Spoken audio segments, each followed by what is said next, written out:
Vous voyez, cette répression a commencé. Et ce qui est humiliant pour l'État de Côte d'Ivoire, je vais vous raconter une petite histoire qui va vous permettre de comprendre ce pour la Côte d'Ivoire. Vous savez, en Côte d'Ivoire, ils ont l'habitude, Ouattara porte plainte, mais depuis qu'il est président, depuis qu'on dit qu'il est brave, si son pouvoir venait de Dieu, je vais vous donner des signes qui ne trompent pas. Même le petit pasteur appelé Sanogo, s'il a le courage de sortir et dire autre chose que ce que je dis, je jure sur tout ce qui m'est cher, l'Éternel va l'humilier. Il y a des gens sur lesquels il ne faut pas t'abuser. Je n'ai ni mosquée, ni église, ni lieu de prêche. C'est ici que je dis pour moi. Et c'est Dieu qui agit. Un élément simple de référence pour vous dire que le pouvoir de Ouattara est un pouvoir maudit. C'est un pouvoir terroriste, c'est un pouvoir criminel qui ne vient pas de Dieu. Mais quand un pouvoir ne vient pas de Dieu, ce n'est pas parce que ça ne vient pas de Dieu que Dieu détruit ce pouvoir sur le champ. Rappelez-vous de Nabucodonosor. Rappelez-vous, merci Espoir ma vie, merci pour la bonne compréhension. Nous prions Dieu que ton mariage soit rempli de bonheur et de grâce. D'accord? Et que ton mari continue de te rendre heureuse. Espoir ma vie, d'accord? Le pouvoir de Ouattara n'a rien à voir avec Dieu.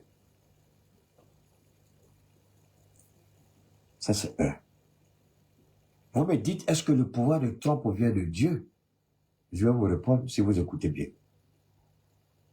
Alassane Ouattara, il porte plainte. Depuis qu'ils sont arrivés au pouvoir, toutes les plaintes de l'État de Côte d'Ivoire, à sa tête, le terroriste criminel et assassin Alassane Dramane Ouattara, ce pouvoir n'a jamais gagné un procès, même devant des petits journaux qui n'en valent pas la peine.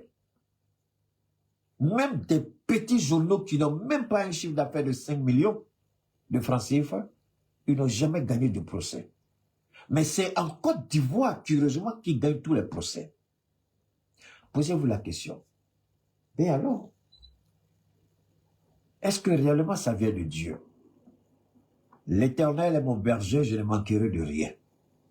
Il me fait reposer dans les verts pâturages.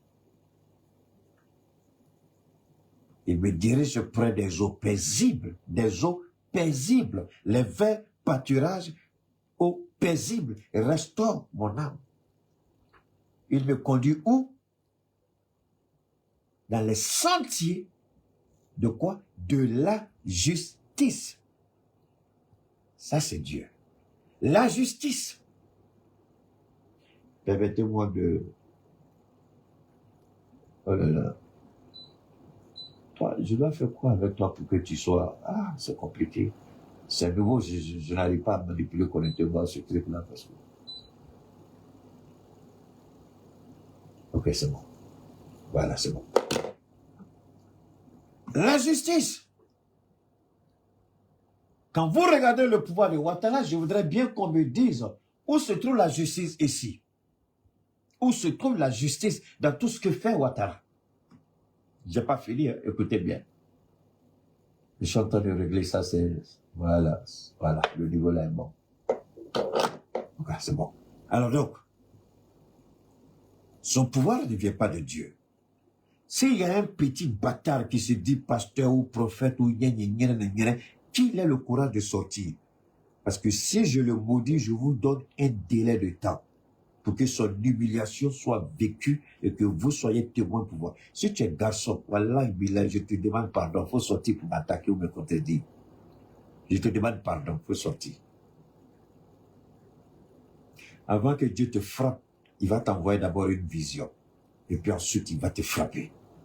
Il va t'humilier. Si tu es garçon, tu es pasteur, tu es prophète là, il faut sortir contre tout ce que je suis en train de dire. Si tu es garçon. Alors, on attaque Gon, Lanciné, on attaque Johnny Pacheco, Sur la base de quoi? Du mensonge, de la manipulation. Ils mentent. Alors que quand votre pouvoir vient de Dieu, vous ne mentez pas. Vous vous tenez ferme sur la vérité. C'est pourquoi Ouattara n'a jamais gagné un procès, parce que c'est un menteur et ce qu'il prétend que ça vient de Dieu est absolument faux. Il n'y a rien de vrai dedans. Sinon, il aurait gagné des procès. En face du Ghana, il a perdu contre le même président qui est là. Oui, quand Gbagbo est tombé, c'est le président actuel là, qui a gagné là. C'est lui qui était le président intérimaire. Je crois que le président était mort, lui il a pris sa place pour terminer le mandat. C'est là que Ouattara arrive au pouvoir. Et il y avait un deal entre l'État de Côte d'Ivoire et le Ghana parce qu'il y avait un problème sur la délimitation frontalière, juridiquement parlant, n'est-ce pas, de ce puits-là. Le puits, il y avait, de par la position du puits, en fait, quand le Ghana pompe son pétrole, la Côte d'Ivoire ne peut plus pomper. La position était telle que c'est vrai, la réserve se trouve en Côte d'Ivoire. Mais de par sa position, le Ghana avait une paix. Donc, c'est la réserve ivoirienne qui nourrit la réserve du Ghana. Donc, quand le Ghana pompe, la Côte d'Ivoire ne peut pas pomper. Donc, les gens ont dit ça, ce serait un investissement inutile. On va investir des milliards ici, on ne pourra rien gagner parce que tant que le Ghana pompe, nous, on ne peut rien tirer. Donc, il n'y a pas eu, Gbagbo a jugé utile. Au lieu de dépenser l'argent bêtement, il faut négocier avec les Ghanéens pour avoir un pourcentage. Et c'est ce qu'ils ont fait. Ouattara arrive au pouvoir, Ouattara remet ça en cause. Et puis, il attaque le président actuel en justice. Il attaque le Ghana en justice. Et le premier verdict tombe, la Côte d'Ivoire perd. Ouattara va plus loin. Une deuxième fois, il perd. Donc la Côte d'Ivoire perd le procès face au Ghana. Donc l'argent même que le Ghana donnait à l'époque à l'État de Côte d'Ivoire, le Ghana ne donne plus. Donc le Ghana a tout récupéré. Et c'est là que quand le monsieur est tombé, son ami Nana Addo Akufo-Addo est arrivé. Je ne sais pas quel deal ils ont fait entre eux. C'est pourquoi il était beaucoup ami à ce gars-là. Il le manipulait. Donc le gars, je ne sais pas comment il s'est arrangé, il a commencé à s'enrichir. Quand le président actuel, quand il partait du pouvoir, le Ghana avait tellement d'argent que quand le monsieur est arrivé au pouvoir, le soi-disant Nana Addo Akufo, il a juré que le Ghana ne prendra pas 5 francs, ni avec les bailleurs de fonds, ni avec eux, ni sur ce qu'on appelle le marché des capitaux. Et en quelques mois, le Ghana n'avait plus rien. Il fallait aller prendre crédit. Il a commencé à prendre crédit. À tel point que le Ghana ne pouvait plus rembourser son crédit. Mais là, le Ghana payait sa dette avec de l'or. Et c'est Ouattara qui était à l'origine de ça. Est-ce que ça, c'est un pouvoir qui vient de Dieu? Non. Deuxièmement, Ouattara attaque tout le monde, de gauche à droite, et il perd tous les procès à l'international. L'un des premiers procès emblématiques, c'est quand on l'a accusé de voler 340 milliards du budget de l'État comme fonds de souveraineté. Il croyait que le journal qui a fait sortir l'information n'avait pas les documents. Alors qu'ils ont mis un système en place. Ils vont grignoter un peu sur tous les budgets. Ils vont grignoter un peu sur tous les budgets et puis constituer cela. Les voleurs sont très intelligents. Et comme c'est un voleur, c'est un ancien banquier, voleur, il savait comment grignoter. Donc, pour eux, il n'y avait pas de trace. Mais il a été trahi dans son propre camp. L'information a été donnée. Et quand ils sont allés au procès, ils ont demandé que le procès ne soit pas public. Ils ont demandé que le procès ne soit pas public. Donc, ils ont fait un procès. Et au thème du procès, le journal a apporté toutes les preuves. Et Ouattara a perdu le procès. Et puis, ils n'ont plus jamais parlé de ça. On attaque Johnny, ils échouent. Ils attaquent Suleiman Gbagbo, ils échouent. Ils attaquent Lassine Gon, ils échouent. Quel pouvoir qui vient de Dieu perd son temps pour mentir, pour avoir raison? J'allais oublier. Monomo, Diawara Oumar, qui a été manipulé par l'État de Côte d'Ivoire pour venir investir en Côte d'Ivoire. On lui propose une banque qu'il rachète la banque. Après avoir pris des prêts colossaux, il rachète la banque, il achète des terrains. Il arrive en Côte d'Ivoire. la banque refuse de céder. L'État de Côte d'Ivoire refuse de lui céder la banque qu'il a payée. Avec les dettes, parce que la banque avait une dette, il a tout payé. Mais là, il demande à voir ses terrains, il n'y a pas de terrain. Qui a fait ça? L'État de Côte d'Ivoire. Avec qui? Avec Photocopie. Celui qui veut être président. C'est lui qui est à la manœuvre. Et qu'est-ce qu'ils font? Ils organisent, le monsieur va porter plainte en Côte d'Ivoire contre eux. Et Photocopie dit au juge, là, si tu es garçon, mais si tu es femme, là, il faut dire qu'on n'a pas raison. Donc, qu'est-ce qui se passe? Le procès, la Côte d'Ivoire gagne, enfin, le gouvernement gagne le procès. Et le monsieur, on dit qu'il a tort. Ce n'est pas tout, on le bannit de la Côte d'Ivoire. C'est-à-dire que jusqu'à sa mort, tant que cela soit au pouvoir, il ne viendra jamais en Côte d'Ivoire pour demander quoi que ce soit. Business Africa, si tu es stupide, avant de poser des questions stupides, je ne suis pas là pour te répondre, je ne suis pas ton camarade, je ne suis pas là pour faire un débat avec toi. Je m'en fous de ce que tu crois. Ta tête, là, il y a caca dedans, mais c'est caillou, c'est l'eau qui est dedans. Quand tu vois les gens agir en Europe, là, tu sais pas. Voilà des gens que j'appelle des idiots. Je suis en train de vous donner quelques éléments pour comprendre si un pouvoir vient de Dieu ou non. Ah, donc, le pouvoir européen va demander à ta maman, idiot que tu es. Alors, je continue. Diawara de Diré, il saisit la Cour de justice de la CEDEAO. Ils vont au procès. L'État de Côte d'Ivoire est représenté, la Côte va perdre le procès. Et automatiquement, Ouattara, énervé, lors d'une de ses tournées, on l'a tous vu, il dit désormais aucune décision d'une juridiction internationale ne s'appliquera au Côte d'Ivoire.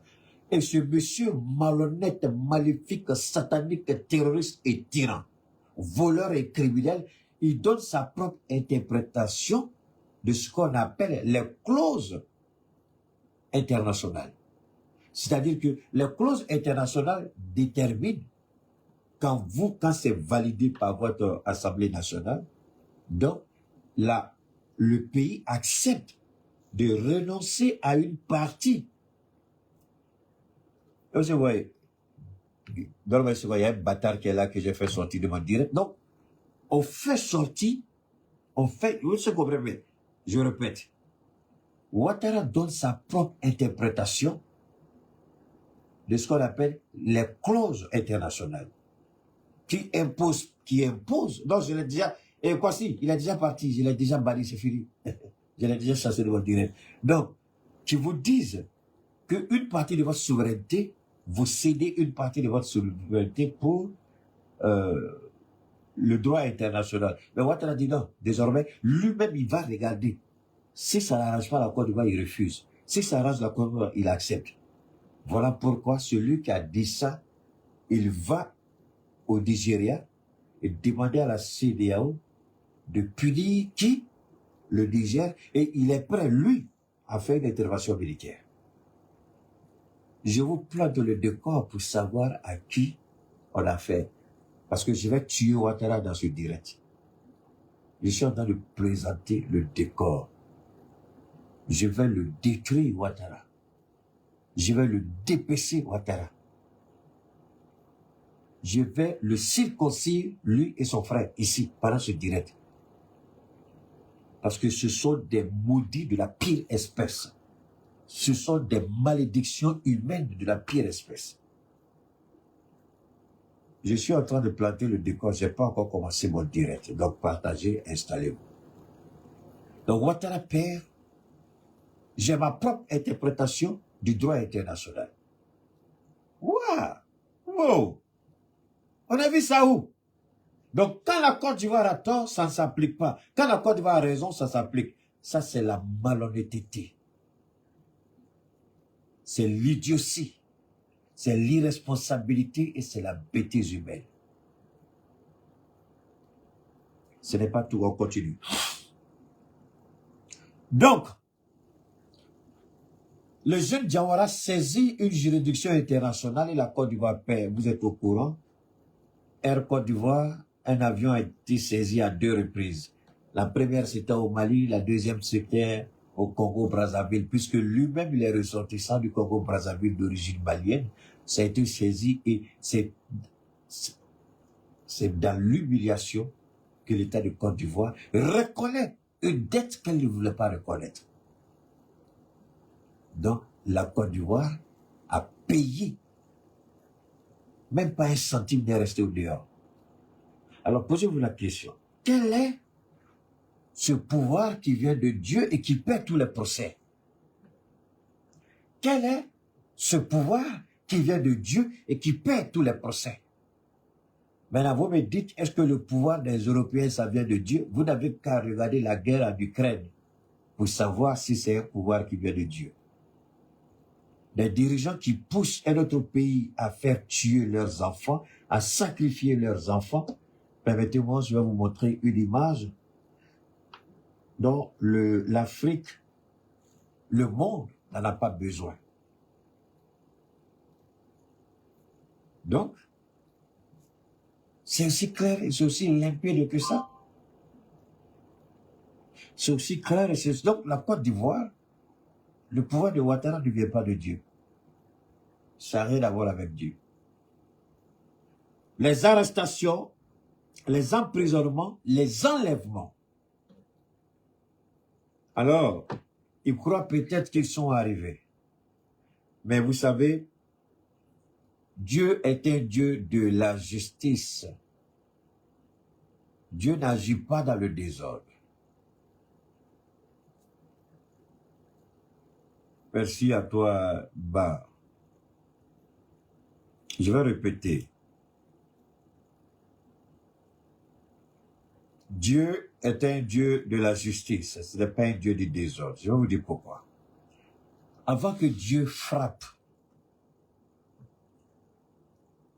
Dieu envoie toujours un ou des messagers pour avertir. Vous avez le droit, vous pouvez refuser de reconnaître que ces envoyés-là viennent de Dieu. Vous avez le droit, vous pouvez le dire que ces envoyés-là ne viennent pas de Dieu. Vous avez le droit, puisqu'on dit que Dieu lui-même n'est pas. On remet même Dieu, la divinité de Dieu même, on remet ça en cause. Les gens remettent ça en cause, donc ce n'est pas évident que les gens écoutent ceux qui sont envoyés par l'Éternel. Voilà, vous êtes des menteurs, vous êtes des manipulateurs, vous êtes des corrompus. On dira tout. Ils vont le dire, oui, c'est vrai. Mais, permettez-moi de vous montrer rapidement ceci. J'espère que on pourra... Je vais vous montrer une petite... Je vais revenir ici. Il y a un hommage que je voudrais rendre à... Je vais revenir. Je vais rendre l'hommage à travers ce direct-là à quelqu'un que vous connaissez. Je vous en prie, faites monter le mercure, faites monter encore, faites monter, on est là. Quelle est cette partie que je vous fais montrer? Voilà, c'est ici. C'est cette partie-là que je vais vous montrer. Pour savoir quel pouvoir vient de Dieu, je vous montre ceci.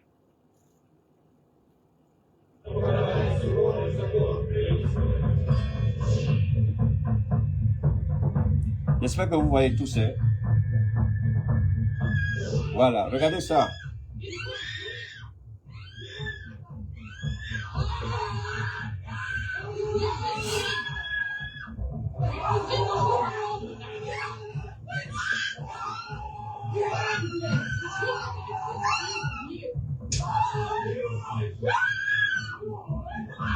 Regardez d'abord, après je vais vous expliquer. Regardez d'abord.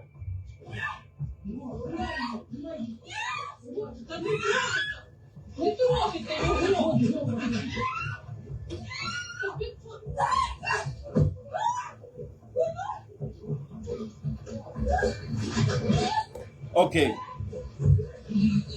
Ça, c'est le service secret ukrainien. Si le pouvoir vient de Dieu, Dieu se bat à vos côtés. Aujourd'hui, il n'y a plus d'hommes valides. Je dis bien, plus d'hommes valides pour aller au front contre la Russie. Aujourd'hui, pratiquement, les hommes, il n'y a plus d'hommes aujourd'hui en Ukraine, à l'exception de certains vieillards. La scène que vous voyez n'est pas un cas isolé. Le renseignement va de cours en cours pour faire sortir les gens de force pour les amener au front. Mais si ça vient de Dieu, est-ce que vous avez besoin de faire ça? si ça vient de Dieu, là, celui qui est en face de vous, est-ce que c'est votre camarade? Alors, si leur pouvoir vient de Dieu, comment l'OTAN plus l'Union européenne n'arrive pas à combattre un seul homme, un seul pays, un seul peuple, une seule armée, c'est-à-dire la grande fédération de la Russie? Pourquoi ils n'arrivent pas? Parce que chez eux, là, Poutine, là, ils ont la crainte de Dieu. Montrez-moi un seul pays occidental où on ne fait pas l'apologie de l'homosexualité condamnée et condamnable par Dieu. Est-ce que c'est un pouvoir qui vient de Dieu? Aujourd'hui, la France est humiliée à cause de qui? De Brigitte, non, Jean Trudeau, quelque chose comme ça, Brigitte Macron. Ils ont fait disparaître tous les documents médicaux quand on a changé son sexe d'homme en femme.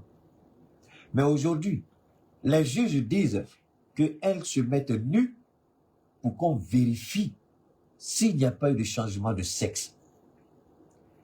Regardez, l'humiliation. Vous pensez qu'un tel pouvoir vient de Dieu? Pour savoir que le pouvoir de Macron ne vient pas de Dieu, vous n'avez qu'à regarder comment Dieu nous a permis, nous, de sortir des griffes de la France. Est-ce que vous avez une idée de ce que la France faisait dans nos pays? Le terrorisme, c'est de ça qu'on parle. Mais il y a autre chose pire que le terrorisme que nous vivions. Notre existence même était menacée. La survie même, en tant qu'État, en tant qu'Africain, était menacée. Parce que la France venait voler chez nous pour s'enrichir. À un moment donné, nous n'aurions, d'abord, on n'est pas développé, deux, on n'aura rien. Qu'est-ce qu'on aura pour bâtir notre développement? Rien. Donc, pour savoir que ce pouvoir ne vient pas de Dieu, vous n'avez qu'à regarder l'ascension de ces trois pays au sein de l'AES, et ce n'est pas tout. Madagascar est dedans. Il y a bien d'autres pays aujourd'hui. Je vais vous faire écouter notre, tout à l'heure, je vais vous faire écouter notre. Donc, les pouvoirs qui font la propagande et l'apologie de l'homosexualité, c'est des pouvoirs qui ne viennent pas de Dieu. Point barre. Maintenant, vous avez votre réponse. Est-ce que ces pays-là, est-ce que ces gens-là viennent de Dieu? Non. Mais je n'ai pas fini. Je vais vous ramener ici encore rapidement, on va écouter ça. Pour vous comprendre, pour vous amener à comprendre une petite, toute petite chose très simple. Une seconde. Oh là là, il y a... Je vais vous faire écouter ceci et puis rapidement on va revenir.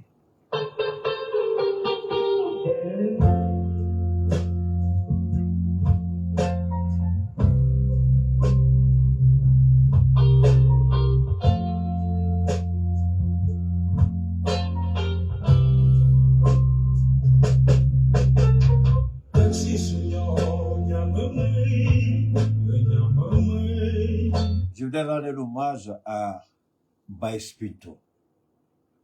Je ne sais pas ce que je pourrais faire pour aider Baï, mais je vais chercher à rentrer en contact avec lui, qu'il me permette de temps en temps, pour des questions de droit d'auteur, qu'il me permette de faire vibrer la Côte d'Ivoire et le monde d'ailleurs, de ces mélodies-là qui ont bercé notre enfance. Baï, bon, Louga n'est plus, Baï est là, Isha est là. Je vais faire tout pour avoir le contact de Baï pour que je sois épargné des questions de droit d'auteur et puis faire des émissions époustouflantes sur Baïs Pinto. Il en a besoin. Alors donc, on va maintenant revenir à notre actualité. Ici, on va écouter ceci. Écoutez, hein. Je vais vous amener à écouter ce monsieur qui m'a coupé le souffle. Avant d'aller plus loin, j'ai parlé de la petite fille à Djoukourou, là, avec ses dents tirées, là. Celle qui reçoit dans les tortues ninja, c'est pas ça? Je vais vous amener à écouter ça aussi. Écoutons ça aussi. Possède donc seul critère qui est ce... Écoutez. C'est donné. C'est important de le souligner. Alors donc, la nationalité permet donc à un individu de se réclamer d'un Ivoirien. Je suis Congolais, conformément à ce que la loi dit de qui peut être Congolais. Voilà ce qu'il faut pouvoir retenir. Mais dans notre contexte actuel, il faut bien préciser que la qualité... Nous parlons toujours du régime de Ouattara, je vous en prie. Gardez l'esprit ouvert. Cette télévision, moi je prie Dieu que le pouvoir qui va venir en place reprenne le cahier de charge de cette télévision. Il y aura des changements à faire si la télévision doit rester. LCI et puis Live TV. Il faut reprendre leur cahier de charge et puis regarder sérieusement ce qu'ils font. Je vois souvent les gens dire, bientôt la Côte d'Ivoire n'appartiendra plus aux Ivoiriens. La Côte d'Ivoire n'appartient plus aux Ivoiriens. Ça, c'est une étape grave, j'ai envie de dire gravissime. C'est vrai qu'on a des Congolaises, des Congolais, en Allemagne, en France, dans bien d'autres États, qui aujourd'hui arrivent à postuler à des postes électifs. Je suis tout à fait d'accord avec vous. Mais attention, la stabilité politique de ces pays permet de faire ça. Je répète, la stabilité politique de ces pays permet de faire ça. Est-ce que nous avons cette stabilité en Afrique, particulièrement en Côte d'Ivoire, où les plaies vives sont ouvertes par un régime terroriste qui est au pouvoir? Permettre à des Libanais d'être candidats, c'est une porte dangereuse que le RHDP vient d'ouvrir, cette organisation terroriste. La politique, c'est la saine appréciation. Je répète, la politique, c'est une saine appréciation. Est-ce que cette saine appréciation nous permet aujourd'hui, en toute responsabilité, de dire qu'un Libanais peut être candidat en Côte d'Ivoire? Si le bon sens ne prend pas le pas sur ce qu'on appelle constitution, ça devient compliqué. Et d'ailleurs, la constitution, parlons-en si vous voulez. La constitution, ce sont des mots, ce sont des lettres, ce sont des phrases qui ne vivent pas, qui sont mortes. La constitution ne vit que quand moi je décide de l'appliquer, de vivre conformément à cette constitution. La constitution est une parole muette. L'âme de la constitution, c'est la dignité du peuple. Souvent on vous dit, l'âme du peuple c'est la constitution. C'est absolument faux. L'âme vit, la constitution ne vit pas. Elle ne vit que quand nous décidons de l'appliquer.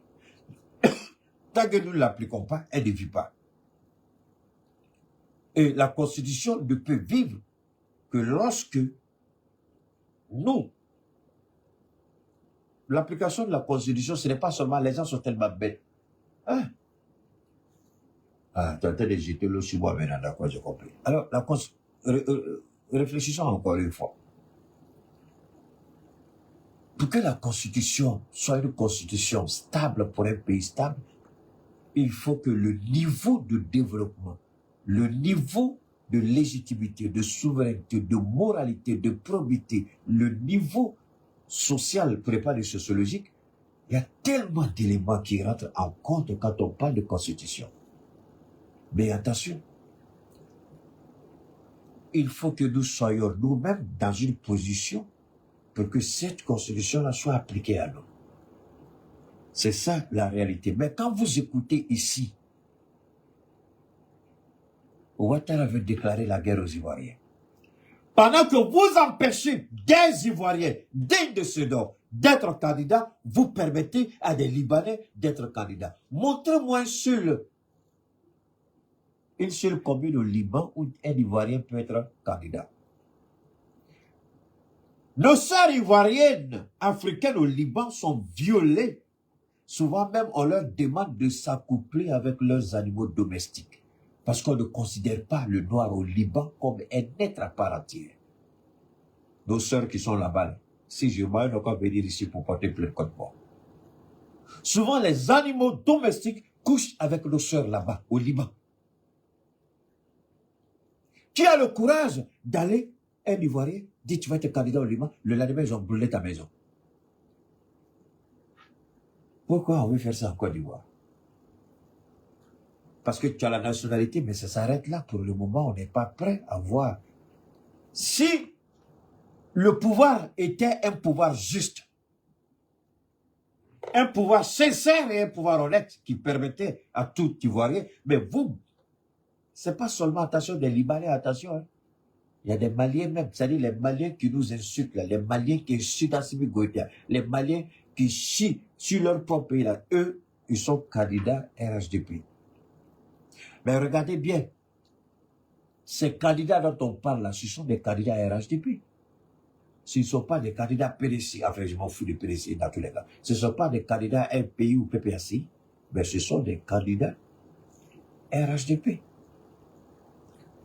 Les Ivoiriens peut-être auraient pu accepter si le pouvoir était honnête et sincère. Pendant que vous refusez à des Ivoiriens d'être candidats, d'être éligibles sur la liste électorale, vous prenez des naturalisés ivoiriens, vous leur accordez des droits mieux que des propres Ivoiriens, nés de père et de mère eux-mêmes Ivoiriens. Alassane Ouattara vient de chier, comme dit Johnny Pacheco, il vient de péter dans le sens du vent. Il appartient aux Ivoiriens de dire qu'on va être des moutons à vie ou des chiens révoltés, puisque Ouattara traite les Ivoiriens de chiens. Accepter qu'un Libanais soit candidat en Côte d'Ivoire ou un Malien candidat en Côte d'Ivoire, moi je pense que la Côte d'Ivoire n'a pas besoin de ça. On n'a pas encore atteint ce niveau de stabilité.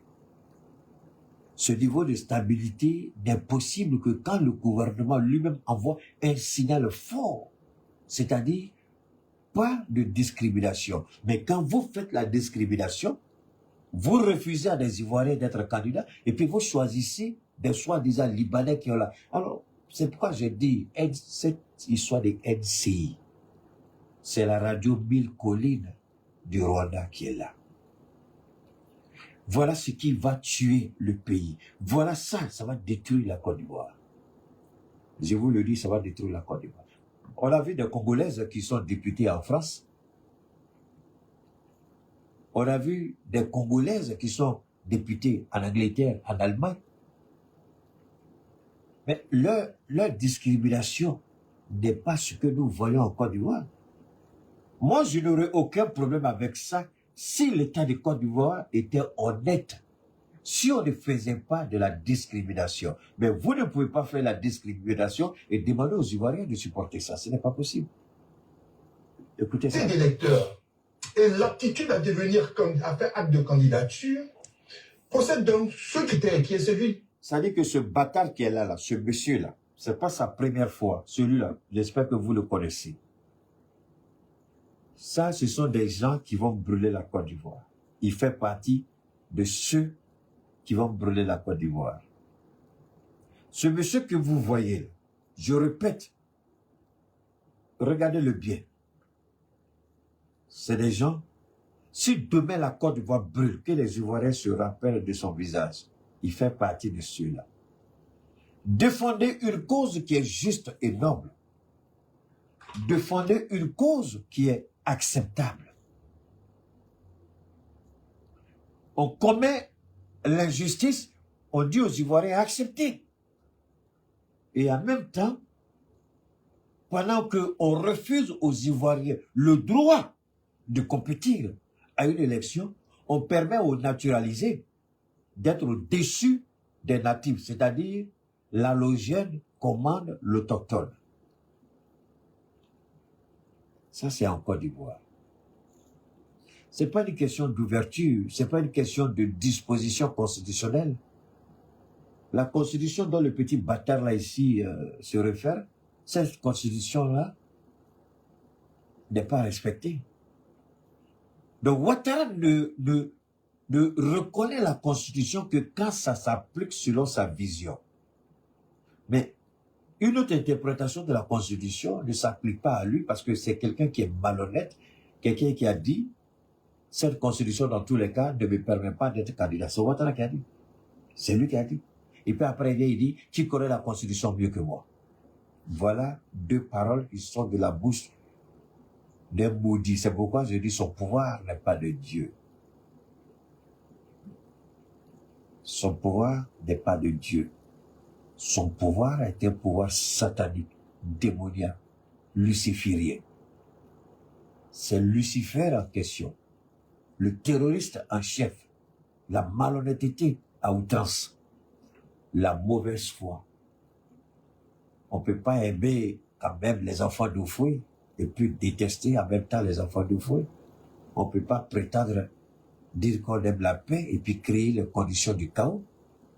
Si vous aimez la paix, pourquoi Bob dit il coupe les tendons avant d'achever et vous n'avez rien fait? C'est pourquoi je demande à l'avocat de Lansine et de Johnny Pacheco, je leur demande honnêtement et sincèrement de ressortir tout ce que Bob a dit.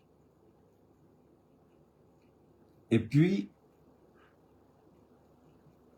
le document de l'Union européenne et des Américains qui pointent du doigt la Côte d'Ivoire comme étant un État terroriste qui fait le blanchiment de capitaux, la vente illicite de drogue. Ces documents-là, ce n'est pas un document de l'AES, ni d'un activiste, mais de l'Union européenne. Donc, je demande aux avocats de Gon Lansine de prendre ces documents-là et puis poser la question à la justice française. N'est-ce pas ça un document? Mais sur quelle base un État terroriste peut accuser quelqu'un de terroriste quand cet État même est épinglé par l'organisation de l'Union européenne comme État? N'est-ce pas un État terroriste? C'est le même document que je demande à Johnny Pacheco. Souvent, les choses simples sont là, vous vous fatiguez, mais que Johnny prenne ces documents et puis les donne aux enquêteurs ou à s'ils veulent aller en justice, que la Côte d'Ivoire, parce que la preuve est établie que la Côte d'Ivoire est un État terroriste. Le document a détaillé, point par point, l'implication de la Côte d'Ivoire dans le blanchiment des capitaux, de la vente illicite de drogue. Que ces documents-là servent à ces avocats-là pour fermer le groin à ce régime criminel et assassin. Alors, donc, on va revenir ici rapidement sur... parce qu'il faut qu'on soit clair, ici, c'est pas fini. Hein. On va rapidement revenir ici, et puis voilà, on revient ici, et puis voilà. Je vous fais écouter ça aussi. D'accord? Je vous fais écouter ça. Écoutons ça et puis on va avancer. Chers compatriotes, c'est en ma qualité de président. Dans une seconde, c'est Issa, le président du Cameroun, là, c'est lui qu'on va écouter rapidement. Dans une seconde. Voilà. Voilà, allons-y.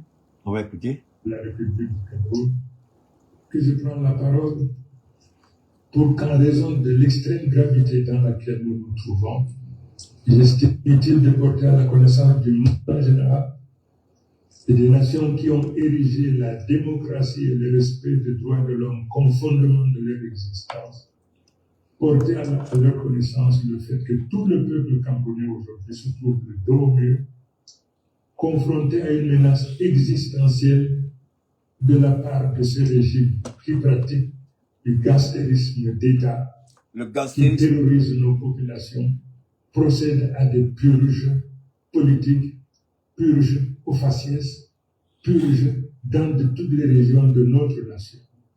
Une situation inacceptable, intolérable. Écoutez bien. Dès lors qu'en dehors de toute procédure judiciaire, des dizaines, des centaines, des milliers de Camerounais sont arrêtés, incarcérés, persécutés.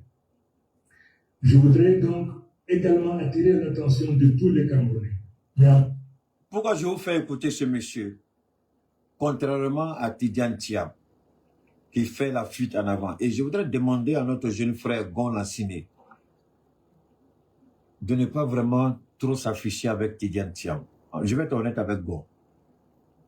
Je voudrais demander à Gon Lassiné d'éviter de trop s'afficher avec Tidjane Thiam. Parce que l'image de Tidjane Thiam associée à son image va ternir le combat qu'il est en train de mener. Lui, il est prêt à aller au charbon. Tidjane Thiam n'est pas prêt à aller au charbon. On a tous écouté Laurent Gbagbo quand il a parlé de balayage, de braquage. Il a pris le temps d'envoyer son épouse pour aller réconforter les parents des victimes. On n'a pas vu Tidjane Thiam faire ça. Il s'assoit peinard en France.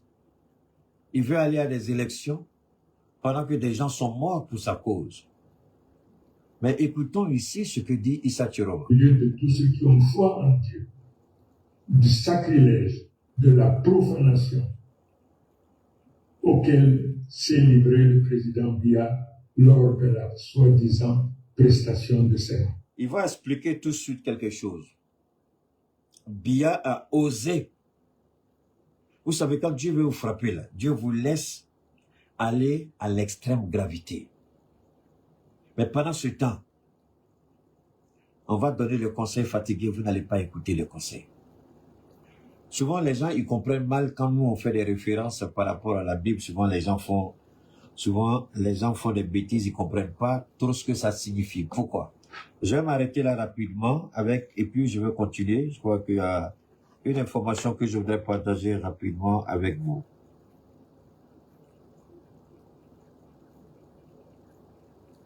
Dans une seconde.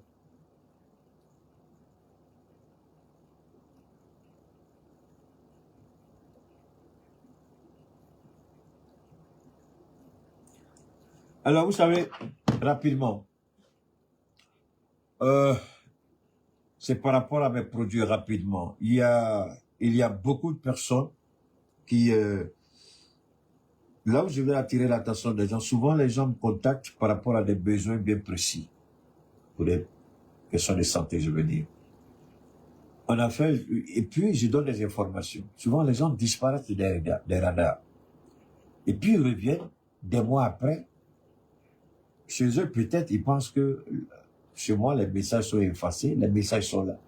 Et puis, ils soulèvent d'autres questions. Je dis, mais attends, quand je regarde là, parce que ces temps-ci, je suis confronté à ça énormément. Je dis, mais toi, tu m'as contacté depuis, ça fait combien de mois? Je t'ai donné toutes les informations. Maintenant, tu reviens avec autre chose. Pourquoi je le dis? Quand vous me contactez parce que vous avez ceci ou cela, je suppose que c'est vrai. Et puis après, vous me dites, attends, je dis, attendez, arrêtez. Si tu avais déjà pris soin de gérer ce que je t'avais proposé, aujourd'hui, là, tu es en train de pleurer que tu as ça. Mais est-ce que tu sais que c'est parce qu'il y a quelque chose que tu n'as pas réglé avant? Souvent, c'est compliqué pour eux. Donc, je demande infiniment pardon. Quand vous me contactez, je vous en prie, et que votre état de santé nécessite mon attention, que je vous donne le point de ce que vous pouvez ou ne pas vouloir peut-être acheter, après ne revenez pas me parler d'une autre maladie. Parce que vous croyez que je n'ai pas les informations. Quand je rentre, je vois qu'on a communiqué il y a 4 mois, 5 mois, 6 mois. Vous disparaissez des réseaux, vous les détirez, et puis après vous revenez, vous me mettez la pression. Parce qu'après, ils négligent. Souvent, on regarde mes prestations, et puis ils négligent. Mais après, ils reviennent, c'est compliqué. Alors que c'est la maladie qu'ils ont refusé de soigner, qui a entraîné une dégradation significative de telle ou telle partie de leur corps, tel ou tel organe. Donc, moi, je vous demande pardon. Quand vous me contactez et puis vous disparaissez dans la nature, et puis après vous réapparaissez, vous me mettez la pression, il faut faire ça, Keita, ça fait 1000 ans, je t'envoie, il dit, mais attention, voilà. Quand je regarde, je dis, mais attention, ça fait combien de mois, combien d'années tu m'as déjà contacté, voilà les trucs qui sont là. Mais c'est par rapport à telle maladie. Mais c'est la maladie là qui est à l'origine de ce que tu as. Maintenant, pourquoi tu me mets la pression? Donc, c'est pourquoi je dis aux gens, si vous n'êtes pas prêts, c'est pas un problème pour vous. Attendez. Ne perdez pas votre temps et puis mon temps si vous n'êtes pas prêt. Maintenant, vous avez des problèmes et il se trouve que c'est la maladie au départ que vous avez refusé de soigner. Moi, mes prix peut-être peuvent être, mes prestations peuvent être élevées, ça, c'est clair. Ben, que cela ne va pas vous aider par la grâce de Dieu, je ne crois pas. Donc, je vous demande pardon. Quand vous me contactez, il y en a aussi qui vont tourner jusqu'à dire, j'ai payé un peu, tu m'as envoyé pas après. Je dis, mais attends, ça fait 6 mois, tu m'as contacté pour un truc, tu n'as rien fait pendant 6 mois, et tu me dis, tu as payé un peu, moi, je te donne mon produit, et puis tu as payé le reste. Pourquoi tu vas te faire ça? Pourquoi je vais faire ça? Je fais pas ça. Je fais pas ça. Donc, si vous n'êtes pas disponible, c'est pas grave. Je n'en veux à personne. Mais ne demandez pas quelque chose d'un mois après, et puis vous me dites, vous êtes sur le point de mourir, là, si on ne fait pas ça tout de suite. Moi, je ne suis pas Dieu. Si vous avez laissé la maladie détériorer votre santé jusqu'à un certain point, il n'y a pas grand-chose que je peux faire. Soyons réalistes. Donc, si vous êtes intéressé, et puis je dis une chose, souvent aussi les gens ne comprennent pas, ils vont ramasser tous les documents médicaux. Je n'ai pas besoin de ça, je vous demande pardon. C'est pour que vous sachiez exactement ce que vous avez. C'est pour que vous compreniez exactement ce qu'il y a et ce que le médecin a dit. Maintenant, quand vous commencez votre traitement, ça vous permet de savoir où vous étiez et aujourd'hui où vous êtes. Voilà pourquoi je vous dis d'aller. Moi, je ne vous dis pas de m'envoyer ça. Vous gardez, c'est pour vous-même. On va dire ça 1000 fois, mais les gens vont continuer quand même, c'est pas grave. Donc, je voudrais que cela soit bien compris entre nous. Et puis, par la grâce de Dieu, on verra ce qu'on peut faire. Je ne peux pas tout soigner, je ne suis pas Dieu. Si Dieu lui-même permet que les gens meurent, donc est-ce que moi je suis à mesure d'empêcher que quelqu'un meure, puisque moi-même je vais mourir selon la volonté de Dieu. Mais seulement, essayez de nous aider. Si vous venez à moi, je propose quelque chose, et je prie Dieu que le traitement que je propose soit le traitement qui va vous guérir. Voilà. Donc, j'ai demandé aussi que tous ceux qui m'ont contacté, parce que j'ai commencé, aujourd'hui, j'ai répondu à plein de messages. J'ai pris le temps jusqu'à 10h, vers 11h du matin, j'ai travaillé toute la nuit. Donc, très peu de messages n'ont pas encore été répondus. Je vous ai dit, les messages que vous avez envoyés sur le 223 72 25 70 70, et c'est pas un numéro Orange Money que j'ai mis en non. C'est un numéro Orange Money. C'est quand mon numéro principal, s'il lui est bourré, s'il atteint le quota journalier ou mensuel, je vous donne ensuite un autre numéro. Mais d'ici là, n'allez pas faire des paiements là-bas quand je n'ai pas demandé, parce que ça fatigue un peu. Souvent, vous m'accusez, j'envoie l'argent là-bas. Alors que moi, je ne sais pas sur quel numéro vous envoyez l'argent. Le seul numéro que je donne pour le moment, c'est ça. S'il est saturé, je vous donne un deuxième numéro. Mais si ce n'est pas le cas, ne faites pas de paiement par vous-même sans me demander, je vous en prie. Parce qu'après, je suis allé, j'ai découvert qu'il y a plein d'argent qui était là-bas. C'était bourré. J'ai dit, mais attends, si on les envoie l'argent, et puis ils ne me disent même pas qu'ils envoient l'argent. Hein? Donc faites beaucoup attention, s'il vous plaît, écoutez très bien quand on travaille. Et puis, donc, non, mais,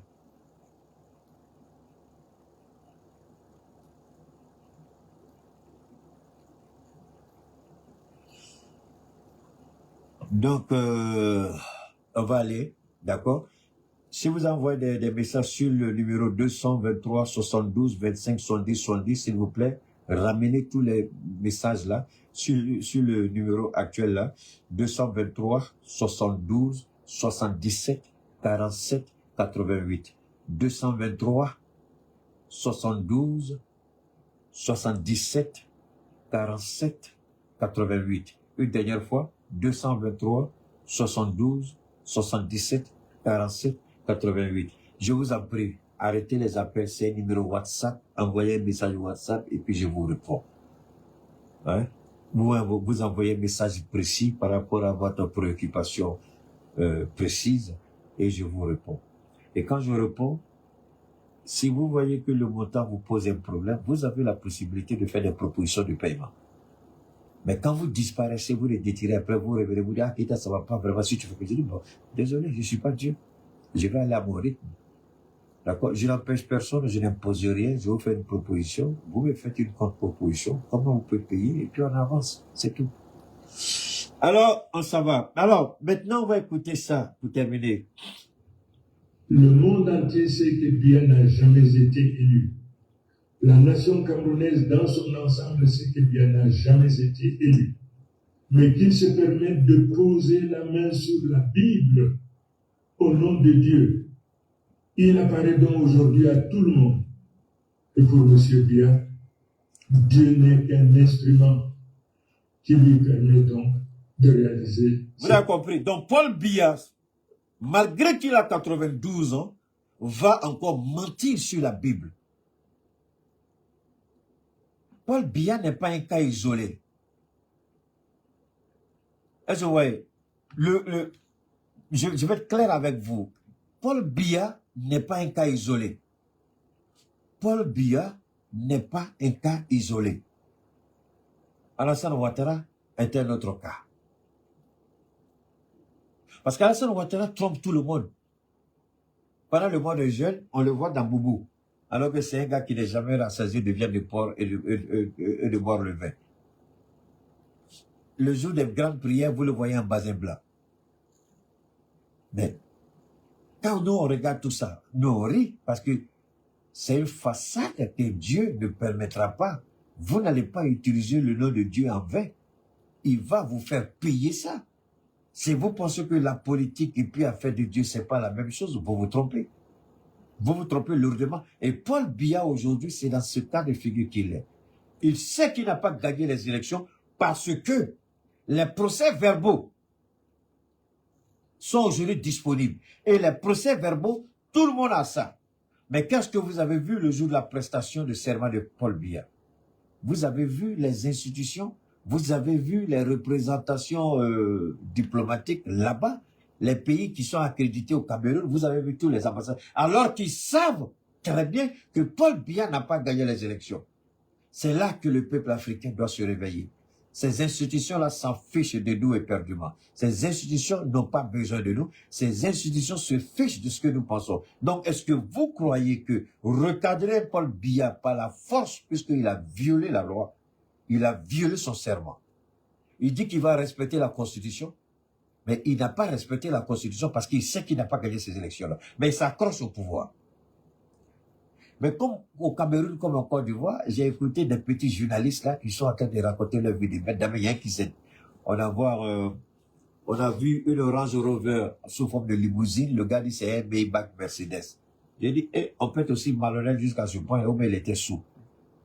La voiture officielle de Paul Biya, c'est pas Range Rover, en limousine. Les gars disent c'est Maybach ou Mercedes. Il peut avoir Maybach Mercedes, mais le jour de la prestation de service, de serment, je crois, c'était dans une Range Rover qu'il a quitté. Moi, c'est ce que j'ai vu. Peut-être qu'il allait à Maybach, mais bon. En tout cas, ce que j'ai vu, c'est de ça que je parle. Mais ce qu'il faut retenir, c'est quoi? Pourquoi jurer sur la Bible quand vous avez menti? À 92 ans. Plus de 40 ans de pouvoir.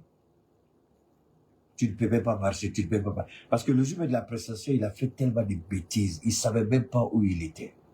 On dirait qu'il était sous l'effet de la drogue. Vous savez, les gens comme Paul Biya, comme Ouattara, c'était un peu... Le président algérien qui était paralysé là, comment on l'appelle? Le président algérien qui était dans le fauteuil roulant. Donnez-moi son nom, s'il vous plaît. Le président algérien qui était dans le fauteuil roulant là. Donnez-moi son nom, je vous en prie. Rapidement son nom. J'ai besoin de son nom. Le président algérien. Donc, vous voyez, le président algérien, s'il vous plaît, j'ai besoin de son nom, quoi. Le président algérien, pardon. J'oublie son nom, là. Le temps que vous trouvez le nom, on va écouter ça.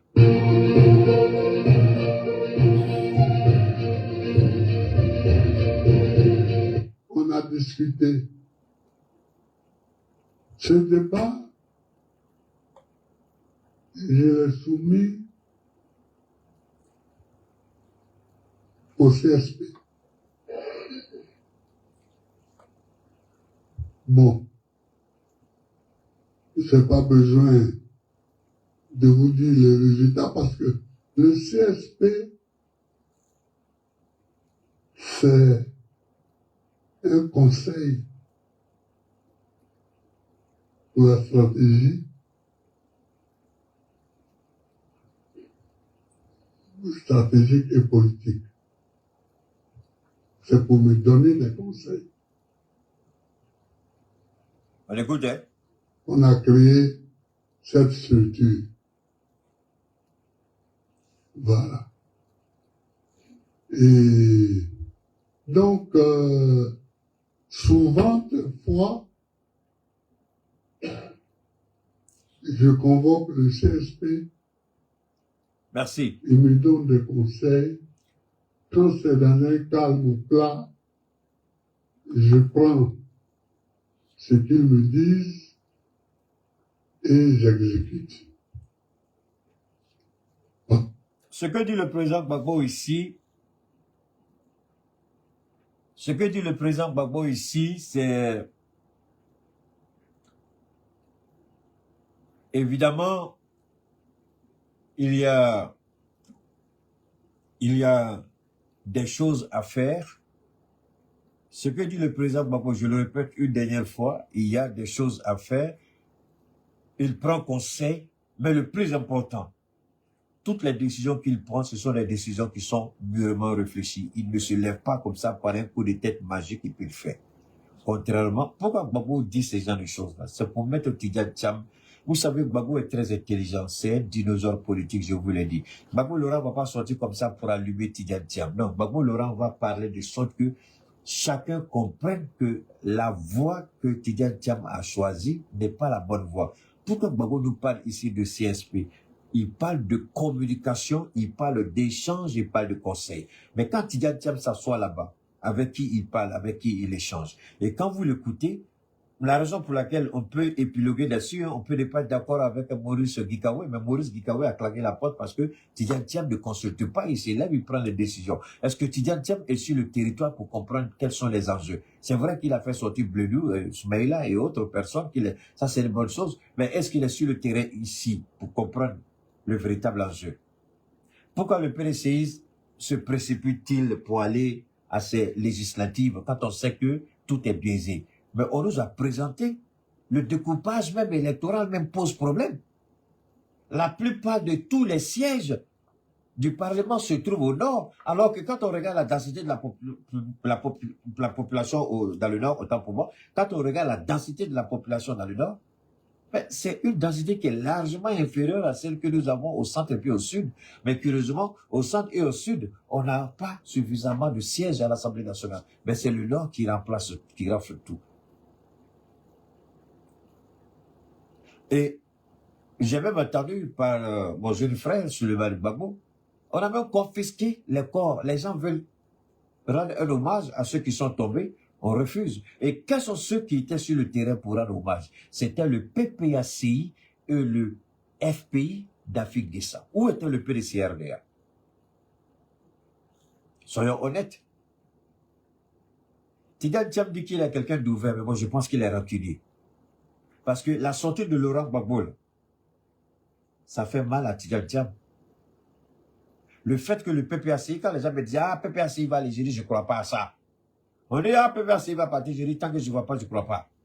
Et Gbagbo est sorti. Il dit « Oui, ils veulent aller, mais moi je ne vais pas à ces élections-là ». Parce que ceux qui sont morts à notre appel. Ceux qui sont morts pour le combat que nous menons. Donc, on ne peut pas aller à ces élections-là si on ne rend pas hommage à ces gens-là. Mais à quoi ça sert? Vous allez marcher sur le corps des gens. Mais ce que le PDC est en train de faire, c'est ce qu'Alassane Ouattara a fait en 2011. Alassane Ouattara a enjambé le corps des Ivoiriens. Alassane Ouattara a marché sur le corps des Ivoiriens. Alassane Ouattara a marché dans le sang des Ivoiriens pour aller s'asseoir dans un fauteuil qui lui-même était ensanglanté en 2011. C'est ce que le PDC est en train de faire. Le PDC est en train de marcher sur le corps des Ivoiriens qui sont morts pour aller à ces législatives-là. Mais est-ce que ça vaut la peine encore de suivre le PDC-RDA avec une telle réflexion, avec une telle bassesse morale politiquement parlant? Le PDC ne vaut même plus d'être écouté. Ça, c'est quel fauteuil? Et puis d'ailleurs, en même temps, tu vas aller où même, Tidjane Thiam? Tu vas aller où? Tu n'es même pas sur la liste électorale. Quel est le sens de ton combat? Merci Bouteflika, c'est lui-là. Mais Bouteflika faisait la honte. Il était dans le fauteuil roulant. Mais vous croyez que Paul Biya pourra terminer ce mandat-là, vous mentez? Paul Biya ne peut pas terminer ce mandat. Ça m'étonnerait fort que Paul Biya aille au bout de ce mandat. Donc ça veut dire quoi? Mourir au pouvoir. Ils savent, c'est pourquoi ils sont en train de préparer le fils de Biya, le fils adultéré de Chantal. Cette légère femme-là qui se dit première dame. Parce qu'elle n'est pas prête. Parce que, vous savez, Paul Biya est pris dans un système, il ne contrôle rien.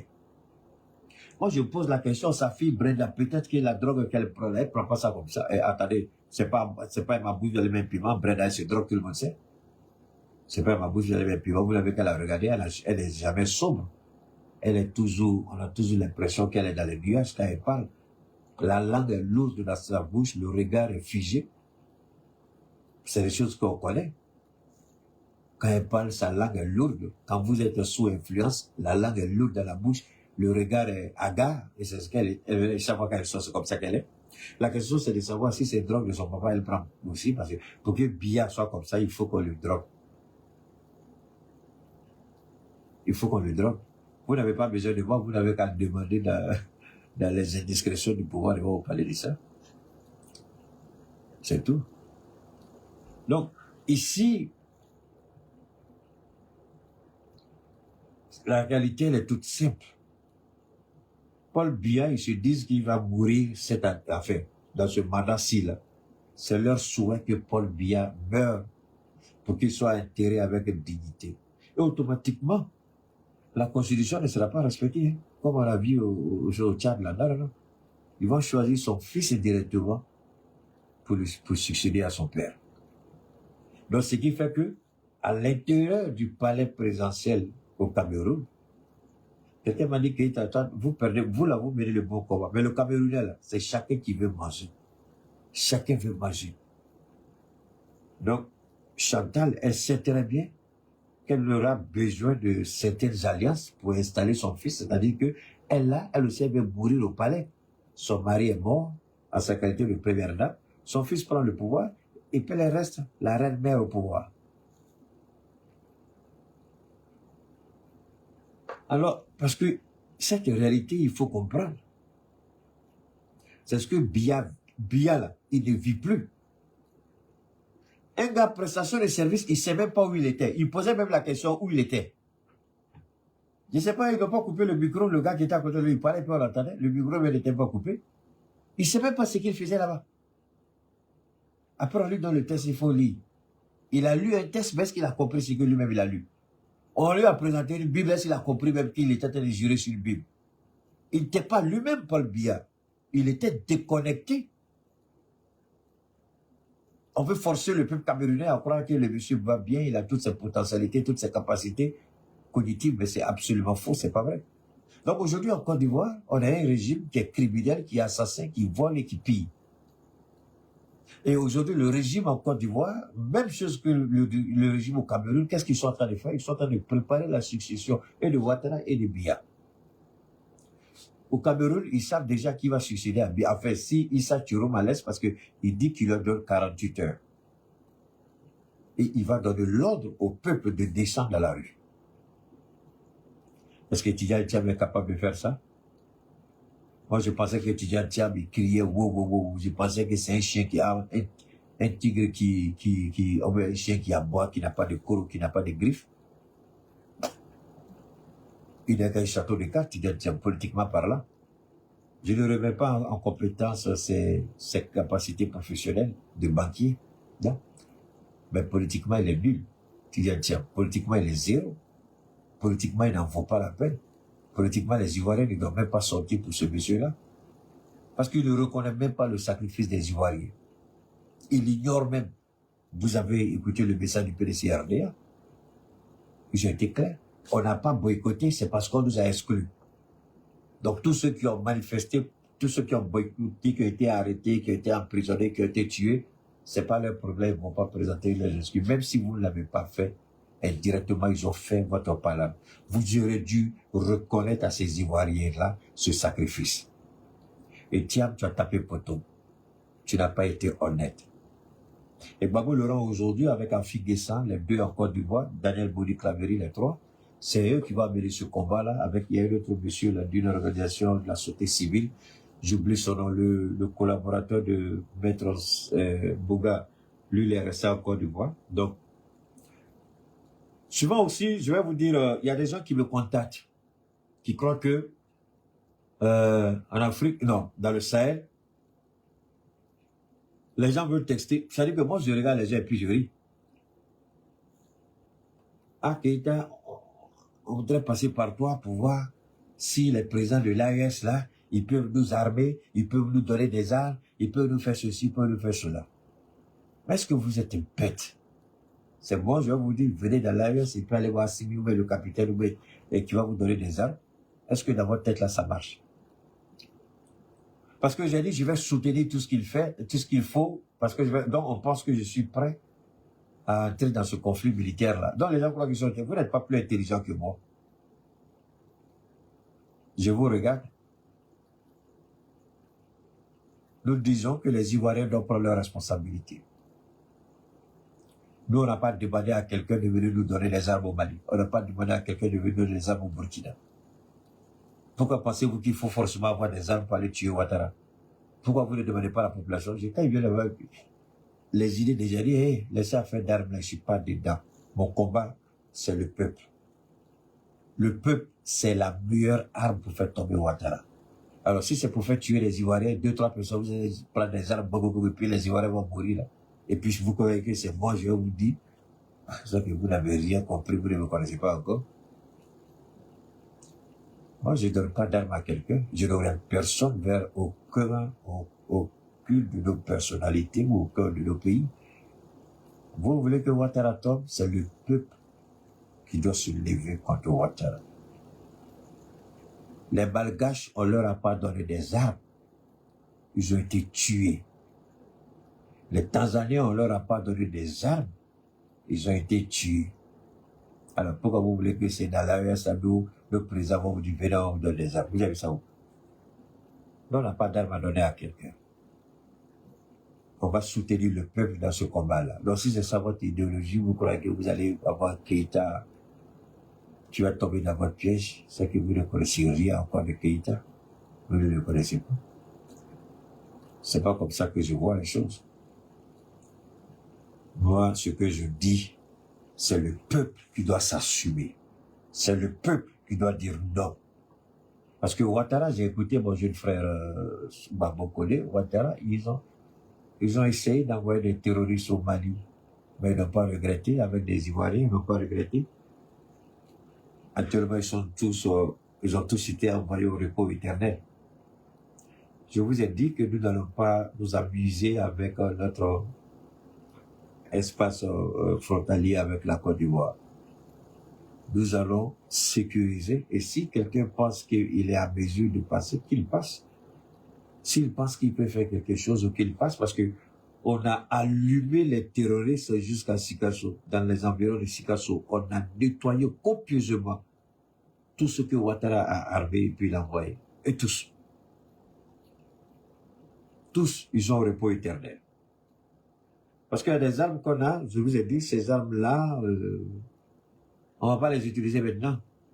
Mais sauf, si Ouattara, le jour que Ouattara pense qu'il, si les garçons là, même avec l'armée française qui est stationnée au nord de la Côte d'Ivoire, le sud du Psy, sont garçons, pas qu'à nous, on a un seul missile, on envoie là le camp militaire français là, dans le nord, c'est fini, on envoie tout le monde au repos éternel. Ils savent que nous, on ne calcule pas. Ils savent, c'est pourquoi je dis que si c'est la France qui contrôle votre renseignement, vous devenez le jouet de la France. Mais si la France ne contrôle pas votre renseignement, c'est fini. Vous devenez complètement souverain. Et puis vous faites ce que vous avez. Nous, aujourd'hui, personne ne contrôle notre renseignement. Donc ce que nos autorités ont, vous ne l'avez pas. Quand vous préparez, vous croyez qu'on n'est pas au courant, on vous laisse avancer jusqu'à un certain niveau, et puis ensuite on vous envoie en enfer, c'est tout. Donc, une fois de plus, merci aux forces de défense et de sécurité. Nous allons faire le maximum pour maintenir ce train-là, ce niveau-là. Alors, ce qu'il faut retenir, la Côte d'Ivoire est gouvernée par une organisation terroriste appelée le RHDP. On a vu une jeune dame là, et elle est en train de pleurer. Et moi, elle m'a fait rire quoi. Elle est bêtée, ouais, ça même. Elle est en train de pleurer. Elle dit pourquoi elle Elle dit pourquoi elle n'a pas été... Et moi, ça m'a fait rire, quoi. Elle dit pourquoi elle n'a pas été choisie. Attendez, je vais vous montrer la petite fille bêtée, là. Elle m'a fait pitié. Elle a train de pleurer sur le vin. Elle dit pourquoi elle n'a pas été... Attendez, je vais ramener ici. C'est que là, vous marchez comme ça. C'est ça là, vous dites, on va faire. Parce qu'on veut y arriver. Donc, ce qu'il faut savoir, c'est que les candidats qui ont été choisis sont les secrétaires départementaux. Parce que c'est pas ça qui est arrivé dans la France. Mais dans les critères, là, on est parti là, je pense pas que les critères, la secrétaire départementaux. Alors, ou bien le président a dit quelque chose qui n'était pas vrai. Et moi, je ne pense pas, parce que c'est un homme de parole. C'est un homme de parole. Bon. Quand il parle du genre, il parle de l'équité, il dit vrai. Et il y tient. Bon, pourquoi la femme là se... Je suis une femme. Pourquoi c'est... Je suis dans mon département. Je suis militante. Jamais vous venez d'écouter la petite vidéo. Alors, pourquoi elle se blague elle-même? Pourquoi elle se ment à elle-même? Pourquoi elle se trompe? C'est pas elle seule, hein? Attendez, il y a une autre aussi que je vais vous faire écouter. Voilà une autre aussi qui est là. Ce sont des gens qui ont déjà... Voilà une autre aussi qui est là. La Camara pour son appui constant. Ça, c'est une En autre. militant engagé. Je me mets entièrement au service. Ça, c'est... Et le secrétaire exécutif, le ministre, gouverneur, Cissé Ibrahim Bakongo, ça, c'est le traite. pour le cadre démocratique. Connais-tu fou? J'adresse mes vives félicitations aux candidats retenus et ma gratitude. Toi, tu es un petit minable. Il faut aller raconter ta vie de merde là-bas, connais-tu fou. Alors, ce qu'il faut retenir, un, le régime terroriste, tôt ou tard, va tomber. Moi, je ne suis pas de ceux qui vont vous dire demain ou après-demain, parce que le temps relève de la souveraineté divine, de la volonté divine, du plan divin de tout-puissant créateur Dieu lui-même. Donc, donner un délai, c'est parler à la place de Dieu. Moi, je ne donne pas de délai. Mais moi, je vous dis une chose qui est inévitable. La chute de Ouattara. La fin de Ouattara. Ça, soyez d'accord, soyez pas d'accord, marquez la date. Il va tomber. Qui va le faire tomber? Je ne sais pas. Comment il va tomber? Je ne sais pas. Quand il va tomber? Je ne sais pas. Mais une chose est certaine, il va tomber. Ça, pour moi, ça s'arrête là. Je ne rentre pas dans d'autres considérations, me placer à un niveau qui n'est pas le mien. Tout ce qu'ils ont préparé contre les Ivoiriens, Télé Brema, les mercenaires, Bob et tous ceux qu'ils ont recrutés dans le noir. Quand Dieu veut frapper, souvent, il peut y avoir une fuite de gaz dans la maison et puis tout va exploser. Vous allez mourir dedans, personne ne va sortir vivant. Donc, quand nous on dit qu'ils vont tomber, moi je sais de quoi je parle, je sais comment Dieu peut frapper. Hôtel Sebroko là, Dieu peut créer une situation là-bas et puis personne ne va sortir vivant dedans. Parce que moi je crois en Dieu, c'est tout. Et je sais que ces choses-là vont s'accomplir. Je voudrais dire à tout le monde ici, ceux qui nous écoutent, pas forcément d'accord avec moi, je suis entièrement d'accord avec vous, mais nous avons en place un régime criminel, un régime terroriste. Et dans l'AES, nous savons que le régime d'Alassane Ouattara est un régime terroriste. Et c'est en connaissance de cette cause, de cette situation que nos États dans le Sahel se sont organisés et continuent de s'organiser. Nous nous équipons. Vous n'avez même pas une idée de ce que nous avons comme armement. Wallah billah, vous n'avez aucune idée. Parce que le jour où ce criminel va se tromper, cette canaille de voleurs, ce traître, ce terroriste Ouattara, le jour qu'il va se tromper, je vous jure au nom de Dieu, en moins de 24 heures, on ira prendre le petit déjeuner au palais présidentiel. Parce que on connaît le site géographique de tous les camps militaires en Côte d'Ivoire. On n'a qu'à organiser, on n'a qu'à orienter nos missiles là-bas. Et puis on ferme le goût à tout ce qui est militaire, on les enterre là où ils sont, et puis on prend un petit déjeuner en Côte d'Ivoire. Mais le problème, c'est quoi? Ouattara est toujours prêt à quitter la Côte d'Ivoire. C'est-à-dire qu'il a un avion qui est toujours prêt à décoller, au cas où ça pète. Donc, vous qui croyez que vous êtes garçon, vous insultez, vous menacez, surtout la petite fille, journaliste criminelle. Il faut être prête, ma chérie. Priez Dieu. C'est ce que j'ai dit, toi et Ali Diarasouba, là. Priez Dieu que ce régime ne tombe pas. Parce que vous allez avoir... Vous savez, quand c'est l'AES, vous êtes fort. Vous avez les sujets des bâtards que vous êtes, toi et Ali Diarasouba. Dagadé que vous êtes. Quand il y a des vrais sujets sur la Côte d'Ivoire, on ne vous voit pas. Mais des sujets pour faire dormir les Ivoiriens, pour attaquer l'AES, vous êtes les premiers. Priez Dieu que Ouattara ne tombe pas. S'il tombe, vous n'avez pas le temps de quitter la Côte d'Ivoire. On va mettre la main sur vous. Si Ouattara pense qu'il est garçon, s'il est brave, il n'a qu'à nous provoquer.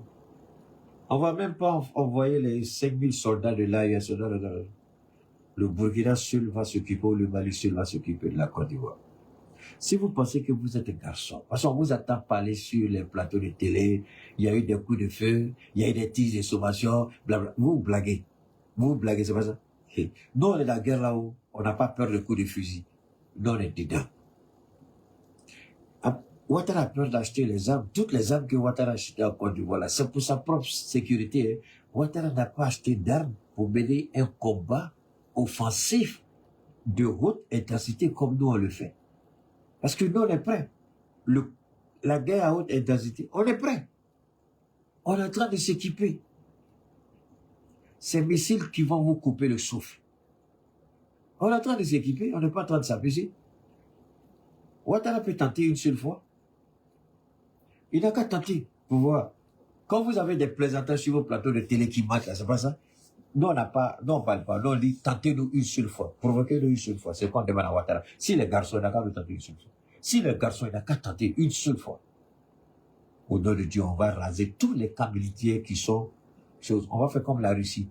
Une fois qu'on entre là, dans le nord de la Côte d'Ivoire, on sort plus. Ça devient une partie de l'AES. Si Ouattara veut perdre le nord de la Côte d'Ivoire, il n'y aura pas de négociation. On va vous allumer et puis on prend le nord. Si t'es garçon, il faut nous provoquer Ouattara. Donc, les Ivoiriens, vous devez comprendre une chose. Croire que c'est des gens qui vont quitter au dehors avec des armes pour venir faire tomber Ouattara, ça n'arrivera pas.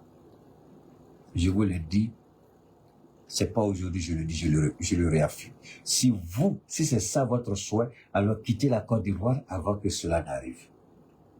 Parce que le carnage sera vilain à voir.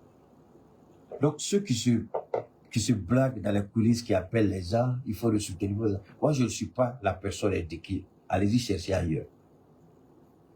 Vous voulez qu'on arme des gens pour entrer en Côte d'Ivoire?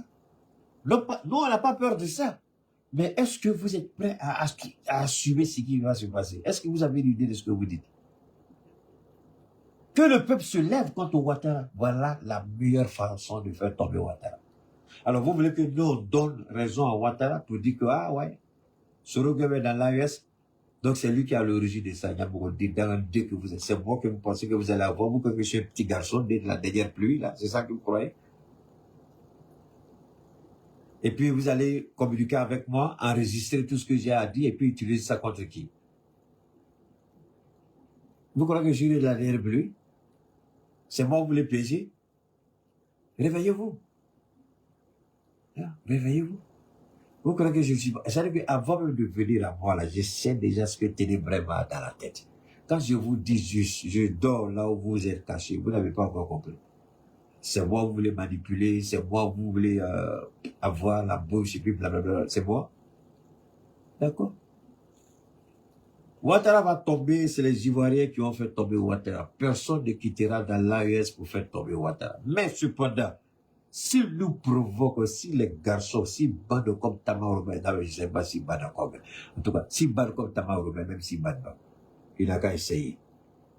Il n'a qu'à essayer. Défilé de mode là, qui font pendant la fête d'indépendance là, c'est ça qui vous effraie là. Parce que pour nous, ça c'est défilé de mode. C'est pas défilé militaire, c'est défilé de mode.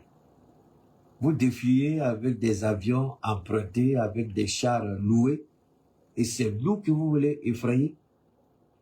Quelqu'un qui est né dans la guerre, qui vit dans la guerre, qui fait la guerre, c'est cette personne-là que vous voulez effrayer. Hein? On dit, est-ce que est-ce que Baran peut effrayer une femme enceinte? Elle a vu quelque chose de plus puissant que ça. Est-ce que Baran, là, ça peut effrayer une femme enceinte? Elle a vu quelque chose de plus puissant que ça. Ça, c'est pas moi, c'est Alpha Blondy.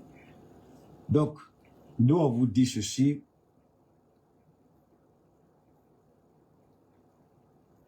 Faisons beaucoup attention. Si vous pensez que vous êtes fort, venez vous frotter à l'AES, militaire ivoirien à la sorte de Ouattara, venez vous frotter à l'AES, vos frères garçons là, laissez la population civile au menu là, laissez-les. Ouattara a confisqué le corps, c'est pas ça? Mais Ouattara va regretter pourquoi il a confisqué le corps. Ouattara va regretter. Est-ce qu'ils n'ont pas eu l'idée de ce qui est arrivé à Amadou Bon Coulibaly, qui avait confisqué le corps du jeune Soro Kogno à Korogo? Vous voulez faire autopsie, mais pourtant vous n'avez pas fait autopsie sur le corps d'Alino Faso. C'est pas ça? Il y a eu tellement d'occasions pour que vous fassiez des autopsies, vous n'avez jamais fait. Et les gens veulent atterrir leur mort à Yamoussoukro, vous dites que vous allez faire autopsie. Tidja Diab, que ta trahison soit ton prix. Hein? Tidja Diab. Fais beaucoup attention à ce que tu fais, Cheikh Tidja Diab.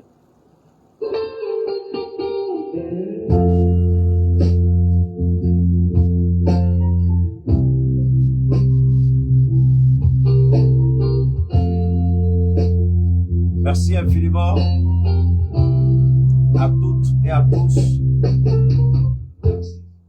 Merci infiniment à toutes et à tous. N'oubliez pas, si vous êtes intéressés par rapport à nos produits, les produits, bien entendu, TTP, les produits CAD, c'est-à-dire compléments alimentaires, dans la gamme d'AMSA, comme dans les produits que nous proposons, que ce soit la colopathie. Surtout, je voudrais demander aux femmes qui sont beaucoup constipées. La constipation n'est pas une bonne chose pour l'homme en général, particulièrement pour la femme. Donc, un nettoyage corporel et digestif, c'est important. Le nettoyage par le sang, à travers nos produits, évidemment, le CAD12, c'est le 12 combiné au TTP40 qui fait la belle ivoirienne. Et la belle ivoirienne, c'est ce qui permet à Keïta. Et moi, je ne prends même pas ça tous les jours, et moi, je prends ça rarement. Je dis bien rarement, je prends ça rarement. Donc, je pense que vous voulez avoir une santé vraiment impeccable, un corps sain dans lequel sera votre esprit sain. Il faut commencer par vous nettoyer correctement, n'est-ce pas, au niveau des organes vitaux, que ce soit les reins, le foie, les poumons, le cœur, n'est-ce pas, les artères, les veines, puis la régénération cellulaire, c'est important pour moi. Et je vous conseille de le faire. Franchement, ça peut aider, ça va aider beaucoup. D'accord? Donc, si vous êtes intéressé, et puis évidemment, je le répète une dernière fois, quand vous contactez Keïta avec des besoins précis, je vous en prie, ça ne sert à rien de faire des mois et des mois. Si vous commencez à payer progressivement, vous aurez fini de payer avant même de savoir que vous avez commencé à payer. D'accord? Mais quand vous disparaissez et puis vous revenez et vous mettez la pression parce que la maladie s'est empirée, désolé Keïta, il n'est pas Dieu. Hein? Alors, donc, quand vous faites les commandes, organisez-vous pour payer. Moi, je n'impose pas un paiement cash. J'ai la possibilité de vous dire de payer par versement, c'est-à-dire 2 ou 3, et vous soldez votre cas, c'est fini. Alors, quels que soient les cas de figure, que ce soit le cancer ou le cancer métastasé, peu importe l'organe atteint par le virus du cancer, peu importe l'organe. Si vous, une fois qu'on vous le dit, vous venez à nous par la grâce de Dieu, vous pouvez avoir des résultats rapides. D'accord? Et puis aussi, c'est pas seulement le cancer, hein, colopathie, anémie, d'accord, hypertension, diabète, tous les types de diabète. Vous avez des douleurs neuromusculaires, mais pas d'arthrose, nerfs sciatiques, tout, les douleurs neuroarticulaires aussi. Donc, vous venez à nous, et surtout aussi, ceux qui ont déjà des cas de, comment on appelle ça, des cas d'AVC, n'est-ce pas? Ceux qui ont des cas d'AVC, avec conséquences de paralysie partielle, on peut vous aider, on peut faire ce qu'on peut. Donc, on travaille dans ce carnaval-là. Vous verrez à Keïta avec un besoin précis sur la base d'un diagnostic médical. Pas de m'apporter des rapports médicaux, des examens. Je n'ai pas besoin de ça. Juste, voilà ce que le diagnostic dit. Et puis, il n'y a pas de problème, on continue. Alors donc, que Dieu nous aide et que Dieu nous assiste lorsque nous allons traverser la vallée de l'ombre de la mort, que personne ne craigne point, car le Seigneur est avec nous. Donc c'est le 223, 72, 77, 47, 88. Je répète, 223, 72, 77, 47, 88. Si vous avez déjà envoyé des messages sur le 72, 25, 70, 70, vous le ramenez sur le 72, 77, 47, 88. Merci infiniment à toutes et à tous. D'accord? Et on garde le contact par la grâce de Dieu. On sera ensemble. D'accord? Voilà. Merci infiniment à toutes et à tous. Merci beaucoup.